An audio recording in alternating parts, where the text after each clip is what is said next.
Hi friends, welcome to my channel. AP రాష్ట్ర వ్యాప్తంగా ఉన్నటువంటి మహిళలందరికీ కూడా భారీ శుభవార్త. మహిళలకు సంబంధించి మనకైతే సీఎం చంద్రబాబు నాయుడు గారు మేనిఫెస్టోలో చెప్పినటువంటి ప్రతి ఒక్క మహిళకు కూడా 1500 రూపాయలు ఇస్తామని చెప్పారు కదా. అయితే ఈ యొక్క 1500 అనేది మనకు జనవరి 2వ తారీఖు అప్పటి నుంచి అయితే ప్రతి మహిళకు కూడా 1500 రూపాయలు వారి ఖాతాలలోనికి పడిపోతాయి. ఎవరు అర్హులు వారందరికీ కూడా జనవరి 2వ తారీఖున జన్మభూమి కార్యక్రమం ఆ రోజున అయితే ప్రతి మహిళకు కూడా 1500 రూపాయలు అనేది పడుతుంది. అలాగే దీంతో పాటుగా రేషన్ కార్డు ఉన్న ప్రతి ఒక్కరూ కూడా రేషన్ కార్డు కలిగి ఉన్న ప్రతి ఒక్క కుటుంబానికి కూడా జనవరిలో అయితే మనకు సంక్రాంతి కానుకగా కొన్ని సరుకులు కూడా పంపిణీ అయితే చేస్తున్నారు. అయితే ఈ వీడియోలో 1500కు సంబంధించి ఒక ముఖ్యమైన అప్డేట్ అయితే వచ్చిందండి. మహిళలందరికీ కూడా ఇవ్వటం లేదు. అయితే ఎవరెవరికి ఇస్తున్నారంటే మనకు పెళ్ళైన వారికి ఇస్తారా, లేకపోతే సరే వయసు ఉన్న వాళ్లకు ఇస్తారా, లేకుంటే పెన్షన్దారులకు ఇస్తారా, ఇవ్వరా, ఆశా వాలంటీర్లకు ఇస్తారా, ఇవ్వరా, ఇంకా వచ్చేసి డోక్రా మహిళలకు ఇస్తారా, ఇవ్వరా, ఇంకా అంగన్వాడీ వర్కర్స్కు ఇస్తారా, ఇవ్వరా, ఇంకా ఎవరెవరికి ఇస్తారు అనేది ఈ వీడియోలో క్లారిటీగా తెలుసుకుందామండి. ఈ వీడియోని ఎక్కడ కూడా స్కిప్ చేయకుండా చివరి వరకు చూడండి. వీడియో నచ్చితే మీ ఫ్రెండ్స్ అండ్ ఫ్యామిలీ మెంబర్స్ కూడా షేర్ చేయండి, వాళ్ళకి ఇన్ఫర్మేషన్ ఇవ్వచ్చు. అలాగే మన ఛానల్లో ఎవరైనా కొత్తగా చూస్తున్నట్లయితే సబ్స్క్రైబ్ చేసుకొని పక్కనే ఉన్న బెల్ ఐకాన్ మీద క్లిక్ చేయండి. దీనివల్ల రాష్ట్ర ప్రభుత్వం నుంచి కేంద్ర ప్రభుత్వం నుంచి వచ్చే కొత్త పథకాల గురించి నోటిఫికేషన్ ద్వారా మీకు తెలుస్తుంది. అలాగే ఒక చిన్న లైక్ చేయండి. చాలా కష్టపడి వీడియో చేస్తాను కదా, మీరు చేసే ఒక చిన్న లైక్ వల్ల చాలా ఎంకరేజ్గా ఉండి కొత్త అప్డేట్ అనేవి కూడా చెప్పగలుగుతాం. ఇంకా వివరాల్లోకి వెళ్తే ఏపీ రాష్ట్ర వ్యాప్తంగా ఉన్నటువంటి మహిళలందరికీ కూడా సీఎం చంద్రబాబు నాయుడు గారు మనకైతే మేనిఫెస్టోలో కలిగినటువంటి ప్రతి ఒక్క మహిళ కూడా మహిళల ఖర్చులకు ప్రతి నెల కూడా 1500 రూపాయలు అందజేస్తామని చెప్పడం అయితే జరిగింది. దీనికి సంబంధించి మనకు నిన్ననే నియామకాలు అయితే జారీ చేయడం అయితే జరిగింది. ఎవరెవరికి ఇస్తున్నారు అని చూసుకున్నట్లయితే ముందుగా మనకు ఈ డబ్బులు అనేవి జనవరి 2వ తారీఖున ఇస్తారు. అయితే ప్రతి ఒక్కరూ కూడా జాగ్రత్తగా ఇంటి దగ్గర ఉండండి. ఇంటి దగ్గర పని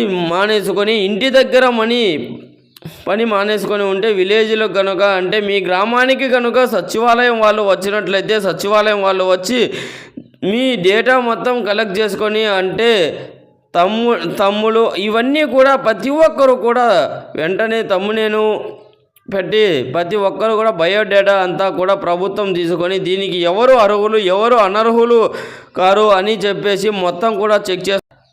తమ్మునేది పెట్టడం వల్ల మనకు చాలా మంచి బెనిఫిట్స్ ఉంటాయి. ఒకవేళ సచివాలయం వాళ్ళు వచ్చినప్పుడు మీరు లేనట్లయితే సచివాలయానికి వెళ్ళినా సరే మీరు జియో డేటా ట్రాకింగ్ అనేది ఖచ్చితంగా చేయించుకోండి. లేకుంటే 1500 కాదా పెన్షన్ డబ్బులు అయినా ప్రభుత్వం నుంచి వచ్చే ఏ అప్డేట్ అయినా కూడా సరే, ఏ పథకాలు అయినా సరే, మీకు కానుకలైనా సరే ఇవన్నీ రావు. ఎందుకంటే చెప్పేసి జియో ట్యాగింగ్ అనేది పనులు ప్రతి ఒక్క ఇంటికి కూడా తిరిగి వాళ్ళు వేస్తారు. లేని వాళ్ళకు చెప్తున్నాను, ఇది కనుక మీరు చేసుకోండి. అలాగే ఈకేవైసీ తప్పనిసరిగా చేసుకోవాలి. ఈకేవైసీ చేయించుకోలేకపోయినా సరే ప్రభుత్వం నుంచి వచ్చే ఎలాంటి పథకాలు కూడా మీకు రావు. ఈకేవైసీ అంటే మీ రేషన్ కార్డు అప్డేట్ చేయించుకోండి అని పెట్టి మీ ration card Aadhaar card link చేయించుకోండి. ఇలా లింక్ చేస్తేనే మీకు ఎలాంటి ప్రాబ్లం అనేది లేకుండా మీకు ప్రభుత్వం నుంచి వచ్చే ప్రతి పథకం కూడా అందుతుంది. ఇలా కనుక మీరు చేయించుకోలేకపోతే తర్వాత ఖచ్చితంగా మీరు బాధపడతారు. ఎందుకంటే చెప్పేసి జియో ట్యాగింగ్ చేయించుకోండి. ఈ జియో ట్యాగింగ్ వల్ల వచ్చే తెలుగులో కూడా వస్తాయి. అలాగే పింఛన్దారులకు పింఛన్ వస్తుంది. అలాగే కొత్త రేషన్ కార్డులు వస్తాయి. ఈ ప్రభుత్వం నుంచి వచ్చే డబ్బులు 1500 కావచ్చు, 15,000 రూపాయలు పిల్లలకు కావచ్చు. ఇవన్నీ రావాలంటే ఖచ్చితంగా జియో ట్యాగ్ అనేది ఖచ్చితంగా అవసరం. దీని మీద నుంచి కూడా జనవరి 2వ తారీఖున జన్మభూమి కార్యక్రమం అప్పటి నుంచి అయితే మనకు కేవలం 2-3 రోజుల్లోనే ప్రతి ఒక్క మహిళకు డబ్బులు ఖాతాలోకి పడతాయి. అయితే దీనికి సంబంధించి ఎవరెవరు అర్హులు ఎవరెవరికి ఇస్తారు అని చూసుకున్నట్లయితే కేవలం మహిళలకు నుండి మహిళలు అంటే మనకు మ్యారేజ్ కాకపోయినా సరే కొంతమందికి 18 సంవత్సరాలు నిండిన వాళ్ళకు కూడా ఉంటారు కదా, వాళ్ళకైతే ఇవ్వరు. కేవలం మ్యారేజ్ మ్యారేజ్ అయ్యి ఉండాలి, 18 సంవత్సరాలు నిండి ఉండాలి, అలాంటి వాళ్ళకు ఇస్తారండి. కొంతమందికి అయితే మ్యారేజ్ అయ్యి ఉంటుంది కానీ 18 సంవత్సరాలు నిండి ఉండదు. కొంతమందికి 17 సంవత్సరాలకే పెళ్లి అయ్యి చేసుకుంటున్నారు కదా, అలాంటి వాళ్ళకైతే ఇవ్వరు. కొంతమంది 20 సంవత్సరాలు వచ్చినా కూడా చదువుకుంటూ పెళ్లి చేసుకోకుండా ఉంటారు కదా, అలాంటి వాళ్ళకు కూడా ఇవ్వరు. కేవలం మహిళలకు మాత్రమే, అది కూడా 18 సంవత్సరాల నుంచి 60 సంవత్సరాల లోపు ఉన్న ప్రతి ఒక్క మహిళకు కూడా ఇస్తారు. అయితే 4,000 రూపాయలు పింఛన్ వచ్చే వాళ్ళకి పింఛన్దారులకు ఇస్తారా ఇవ్వరా అని చూసుకున్నట్లయితే కేవలం 4,000 రూపాయలు వచ్చే పింఛన్ వాళ్ళకైతే ఇస్తామని అయితే ప్రభుత్వం అయితే చెబుతుంది. అలాగే కొంతమంది వచ్చేసి 6,000 రూపాయల పింఛన్ అయితే వస్తుంది. మరి కొంతమందికి వచ్చేసి 15,000 రూపాయల పింఛన్ వస్తుంది. వీళ్ళకల్లో గనుక మహిళలు ఉంటే ఇవ్వరు. కేవలం 4,000 రూపాయల పింఛన్ అనేది ఎవరికైతే పొందుతున్నారో వారికి మాత్రమే, వాళ్ళందరికీ మాత్రమే 1,500 రూపాయలు ప్రతి ఒక్క నెల కూడా వస్తుంది. ఇంకా వచ్చేసి డ్వాక్రా మహిళలకు ఈ డబ్బులు ఇస్తారా అంటే తప్పకుండా ఇస్తారు. డ్వాక్రా మహిళలకు దీనికి ఎలాంటి ప్రాబ్లం లేదు. డ్వాక్రా అంటే మనం డబ్బుల్ని పొదుపు చేసుకోవడం. డ్వాక్రా అంటేనే ఇండియాలోనే ప్రతి ఒక్కరికి కూడా పొదుపు అనేది ఉంటుంది. ప్రతి ఒక్కరూ కూడా ఈ పొదుపు అనేది పాటిస్తారు. కాబట్టి దీనికి కూడా ఎలాంటి ఇబ్బంది లేదు. డ్వాక్రా మహిళలు కూడా ఈ డబ్బులు అయితే వస్తాయి. అలాగే ఆశా వర్కర్లకు వస్తాయా అని చూసుకున్నట్లయితే వాళ్ళకైతే రావు. ఎందుకంటే వాళ్ళకు 10,000 రూపాయల జీతం వస్తుంది. అలాగే త్వరలోనే వాళ్ళకు జీతం కూడా పెంచే అవకాశాలు ఉంటాయి.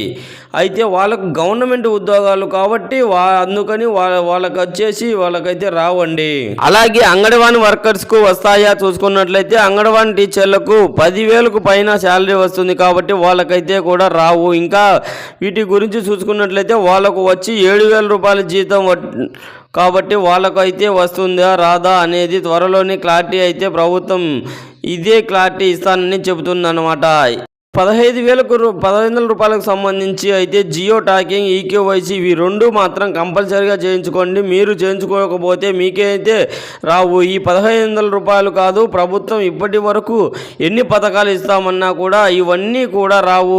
అయితే ఈ 1,500 రూపాయలు అప్లై చేసుకోవాలి. దీనికి కావాల్సిన డాక్యుమెంట్స్ ఏంటి అని చూసుకున్నట్లయితే మీరు ఎక్కడికి కూడా వెళ్ళి అప్లై చేసుకోవాలి అవసరం లేదు. ఆల్రెడీ ప్రభుత్వం అయితే జియో ట్రాకింగ్ చేస్తుంది. వీటికి అర్హులు ఎవరు, అర్హతలు ఏంటి అని చూసుకున్నట్లయితే మన ఆధార్ కార్డు, రేషన్ కార్డు రెండు కూడా తీసుకుంటారు. ఒకవేళ రేషన్ కార్డు లేకపోతే మీ దగ్గర ఇన్కమ్ ట్యాక్స్ సర్టిఫికేట్ ఉన్నా కూడా ఖచ్చితంగా ఉంచుకోండి. ఆధార్ కార్డు, రేషన్ కార్డు అలాగే మీ దగ్గర ఏదైనా బ్యాంక్ బుక్ అనేది కంపల్సరీగా ఉండాలండి. ఎందుకంటే అవి చేతికి ఇచ్చే డబ్బులు కాదు, ప్రతి ఒక్కరికి కూడా బ్యాంకు ఖాతాలలోనికి డబ్బులు వేస్తారు. కాబట్టి బ్యాంకు బుక్ జిరాక్స్ అనేది, ఎందుకంటే అవి చేతికి ఇచ్చే డబ్బులు కాదు కదా, ప్రతి ఒక్కరికి కూడా బ్యాంకు ఖాతాలలోనికి డబ్బులు వేస్తారు. కాబట్టి బ్యాంకు జిరాక్స్ బుక్ మొదటి పేజీ అనేది జిరాక్స్ తీసి ఉంచండి. మనకు డిసెంబర్లో దీనికి సంబంధించి అప్లికేషన్ అయితే చేసి మనకు జనవరి 2వ తారీఖున ప్రతి ఒక్కరు ఖాతాలలోనికి జనవరి 2వ తారీఖున కొంతమందికి అయితే పడతాయి. తర్వాత 3-4 తేదీల్లో ప్రతి ఒక్కరికి కూడా డబ్బులు అయితే పడతాయి. ఇదన్నమాట ఆడబిడ్డ నిధి పథకానికి సంబంధించి కొత్త అప్డేట్. ఈ వీడియో పట్ల ఎలాంటి డౌట్స్ ఉన్నా కామెంట్ రూపంలో కామెంట్ చేయండి, రిప్లై ఇస్తాను ఫ్రెండ్స్.